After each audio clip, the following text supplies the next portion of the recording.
ಸಖತ್ ಖಾರ ಬಣ್ಣ ಮತ್ತು ರುಚಿ ಆಚಿ ಚಿಲ್ಲಿ ಪೌಡರ್.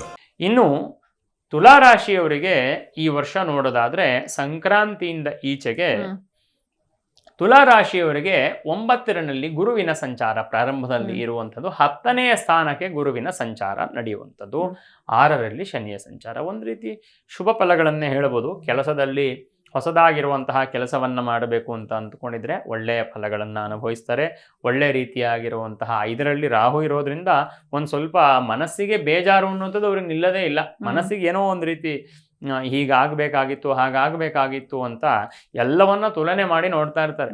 ಅಂದ್ರೆ ತುಲನೆ ಮಾಡೋದು ಅಂದ್ರೆ ತೂಗೋದು ಅಂತ. ಆ ತೂಗುತ್ತಾ ಇರ್ಬೇಕಾದ್ರೆ ಸಹಜವಾಗಿ ಅವ್ರು ಸರಿಯಾಗಿ ತೂಗ್ಬಿಡ್ತಾರೆ ಎಲ್ಲರನ್ನು. ಅಂದ್ರೆ ಇದು ಇಷ್ಟಿದೆ ಅಂತಂದ್ರೆ ಅಷ್ಟೇ ಇರುತ್ತೆ ತುಲಾ ರಾಶಿಯವ್ರಿಗೆ. ಅಂತಹ ಒಂದು ಇಂಟ್ಯೂಷನ್ ಅನ್ನೋದಿರುತ್ತೆ. ಆದ್ರೆ ಸಹಜವಾಗಿ ಈ ವರ್ಷ ಅವರ ತುಲನೆ ಅನ್ನುವಂಥದ್ದು ಸರಿ ಹೋಗಲ್ಲ.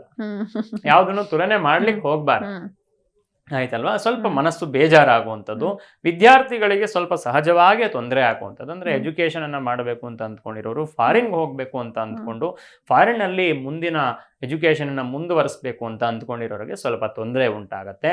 ಅದಕ್ಕೆ ಹೊರತಾಗಿ ವೃತ್ತಿಗೆ ಬರಬೇಕು ಅಂತ ಅಂದ್ಕೊಂಡಿರ್ತಕ್ಕಂಥವ್ರಿಗೆ ಕೆರಿಯರ್ ಅನ್ನ ಬಿಲ್ಡ್ ಮಾಡ್ಲಿಕ್ಕೆ, ಕೆರಿಯರ್ ಅಲ್ಲಿ ಅಭಿವೃದ್ಧಿಯನ್ನು ಹೊಂದಲಿಕ್ಕೆ ಅಂತ ನಾ ಹೇಳ್ತಿಲ್ಲ, ಕೆರಿಯರಿಗೆ ಪೂರಕವಾಗಿರುವಂತಹ ರೀತಿ ಅವರ ಒಂದು ಪ್ರೊಫೈಲ್ ಅನ್ನು ಬಿಲ್ಡ್ ಮಾಡಲಿಕ್ಕೆ ತುಲಾ ರಾಶಿಯವರಿಗೆ ಈ ವರ್ಷ ಸೂಕ್ತವಾಗತ್ತೆ. ಪ್ರಾರಂಭದಲ್ಲಿ ಚೆನ್ನಾಗಿರುತ್ತೆ, ಅದಾದ ನಂತರ 6 ತಿಂಗಳು ಸ್ವಲ್ಪ ಶ್ರಮವನ್ನ ಹಾಕಿದ್ರೆ ಒಳ್ಳೆಯ ರೀತಿಯಾಗಿರುವಂತಹ ಫಲವನ್ನ ತುಲಾ ರಾಶಿಯವರು ಅನುಭವಿಸ್ತಾರೆ. ತುಲಾ ರಾಶಿಯವರಿಗೆ ಒಟ್ಟಾರೆ ಹೇಳಬೇಕು ಅಂತಂದ್ರೆ ಶನಿಯ ಸಂಚಾರ ತುಂಬಾ ಚೆನ್ನಾಗಿದೆ.